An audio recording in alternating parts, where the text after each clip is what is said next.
Congressmember Hagedorn, again, from the land of lakes and milk. Mr. Hagedorn.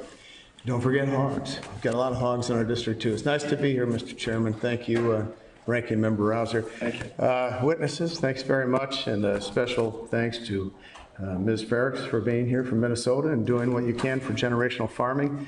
And I want to associate myself with Chairman Peterson's remarks at the beginning, how important it is to keep our generational farmers in business when times are tough. Just last week, I was at a Farmers for Free Trade get-together just south of New Ulm, Minnesota, a smaller dairy farm run by the Hoffmans. And Mr. Hoffman, Steve, he in very emotional terms discussed how he and his son and his wife had to consider maybe leaving the business rather than expanding it.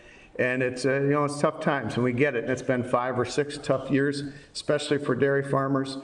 Times when the milk prices were low and somehow production went up and it didn't seem to make sense. But I know the work of the committee and others to try to write that program and to make things better moving forward is very important.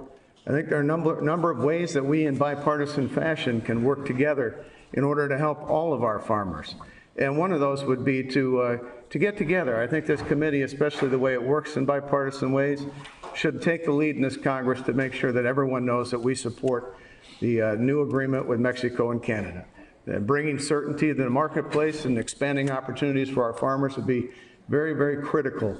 And I think as a committee, if we can get together and demonstrate that type of bipartisanship, that would go a long ways in making sure that when the President submits that agreement to Congress, that it gets a fair vote within 90 days. We need that. I also think that there are ways that we can look at good government. They always say we don't want farmers going out of business for any reason other than it's just, it's what they want to do. We don't want it because of bad government. Because when especially our generational farmers, when they sell out to bigger operators. Bigger operators are not bad folks, but it means fewer people working and living in our land, fewer people living in our rural communities, purchasing things on Main Street, going to our schools. It puts enormous pressure on rural America. And I think today, we should be honest. One of the reasons that things are going as well as they are, and I know times are tough, is because some of those burdensome regulations like waters of the United States has been sidestepped to this point. That would be devastating for dairy and others if we had onerous regulations. Obamacare has been very tough on farmers. I speak with farmers all the time that are paying $20,000 and $30,000 a year for premiums with deductibles so high, the underlying insurance is virtually worthless. And you talk about maybe leaving the farm, having somebody go into town for a job. Almost 99% of the time it's because of health insurance that they're going to do that because of those burdensome costs. I agree with the chairman, the ranking member, and others who said that we need a work program all year round for dairy. They haven't had the same deal as other parts of agriculture, but I think we need to be honest about it, that if we in bipartisan fashion don't support secure borders, what are the chances that we're going to get that through? And on top of that, any work program that we had will be circumvented.